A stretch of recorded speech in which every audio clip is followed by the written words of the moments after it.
a lot and thank you for that." Then Lloyd bowed and said that he was always happy to help and he had only done what was required. A notification came about the discovery of a new race and the receipt of 100 RP. Xavier looked at his master and was meaningfully silent. He looked away and thought that this guy Kim always acts in his own interests, but everyone ends up in the black, and then thought that he was completely different from the characters described in fairy tales. The centaurs said goodbye to them on the golden field. Then the swordsman also said goodbye to everyone and thought during this that and yet.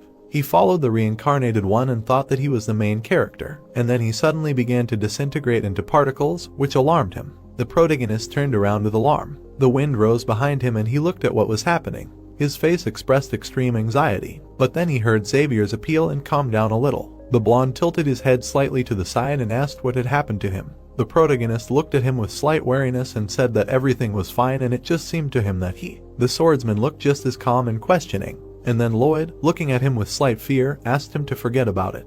He wiped the bridge of his nose and thought that he had started hallucinating because of fatigue or nerves. But then the guy took his hand away from his face and looked ahead. Standing in front of the wall, he said that they were on the border and now it was possible to unfreeze time. A notification came out about the removal of the time freeze. There was permafrost around the huge dome, and with a stupid sound, everything suddenly disappeared. The hero stood and meaningfully kept silent. He immediately got mad and asked what that ridiculous sound was, and the swordsman, lowering his head, told him that it was time to get used to it. But then Lloyd's heart began to freeze. He was immediately seized by a wild frost. The protagonist sat up abruptly, holding his heart, experiencing wild pain. He breathed heavily and thought about how for a second it seemed to him that his heart froze, and asked his ass on the contrary about what kind of nonsense had just happened. To which Winter said that the flow of cold air freezing space and time finds its entrance and exit, and he felt nothing when he released it, but having absorbed it again, he felt cold, to which he immediately asked if this was